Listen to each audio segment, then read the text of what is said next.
The Bible isn't just a book of random stories.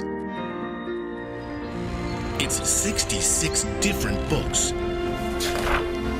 that come together to tell one story. An incredible one. About God's love for us. And now for an amazing story. Inspired by the book of 1 Peter, chapter 4. Verses 10 and 11. The Bible is filled with words of wisdom that encourage us to love God, love others, love life. Sometimes Jesus used stories to help people understand how God's truth played out in their lives, and that's what stories can do for you. The first book of Peter was written to a group of believers who was going through a tough time, but Peter encouraged them to be like Jesus in everything they said and did. Each of you has received a gift in order to serve others, and you should use it faithfully. If anyone speaks, they should do it as one speaking God's words. If anyone serves, they should do it with the strength God provides. Then in all things, God will be praised through Jesus Christ. Let's see how this truth might play out in somebody's life today.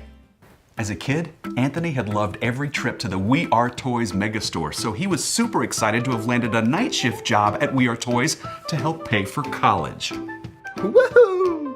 Each evening, Anthony stocked the shelves with the newest, coolest, most amazing toys. Thumbling animals, fuzzy blasters, and Galaxy Wars characters. In fact, he had developed a whole new routine of shelving toys that kept everything in perfect order by the time the store opened up every morning. Aisles A and C first, then skip to aisles E and work backward. Anthony's boss, Mr. Twitter Patter, was impressed. I want to share your method with everyone on staff. The Chompin' Dino releases next weekend. We've got to be ready. But, it's just something I figured out. Well, the crew needs a new system. Some encouragement to help everyone feel confident. After all, we'll be swamped when that dino stomps in, boy. If you want people to feel better, you should get Lee to do it. She's great at making people laugh. Oh, now you do a fine job yourself. I'm really better at listening. That's not something just anybody can do. Sometimes listening is better encouragement than talking. Oh. Listen up. You'll see. Anthony thought about Mr. Twitter Patter's words while he took his midnight lunch break. Ryan, the night security guard, joined him in the break room. You look pretty tired. I got a brand new baby girl at home. You want to see? Ryan showed photos on his phone of a gurgling baby with little chubby hands. Oh. She's really cute. You doing okay? Ryan released a long breath. She's great, but it's really rough working all these hours. Just wish I could be there for her and Lindy, that's my wife. She's really stressed and I'm missing all this stuff and I'm boring you, sorry. No, go ahead. Well, she cries all the time, the baby I mean, and I should be around to help more. And then I wasn't there for her first smile yesterday. Ryan went on for a few minutes, and Anthony simply nodded.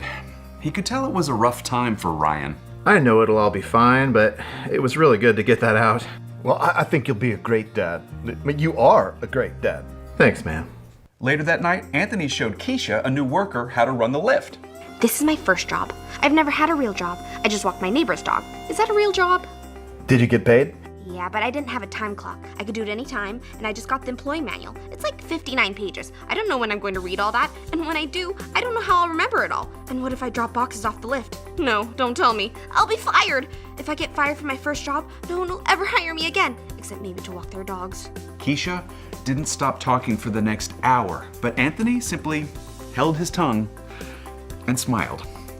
You've been super helpful. I haven't done anything. But now I know I can totally do this. Thank you.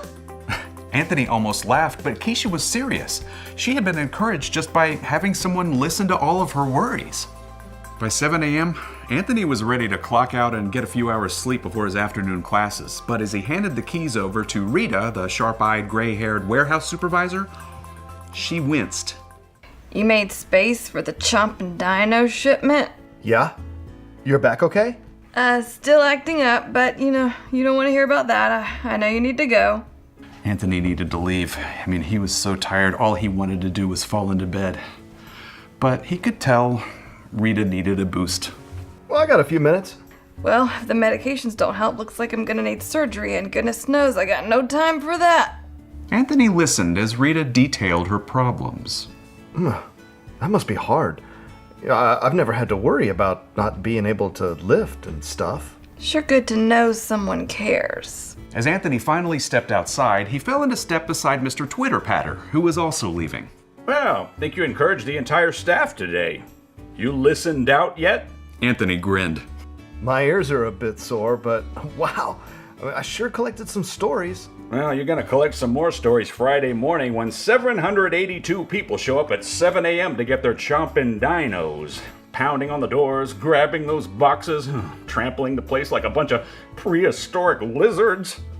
Sounds like you could use a bit of encouragement. Maybe so. I'm listening. So Anthony headed home as the sun rose, ready for some well-earned sleep. He was grateful to have learned that his greatest gift wasn't stocking shelves, but keeping his ears open, and that he could use this unexpected gift to encourage those around him.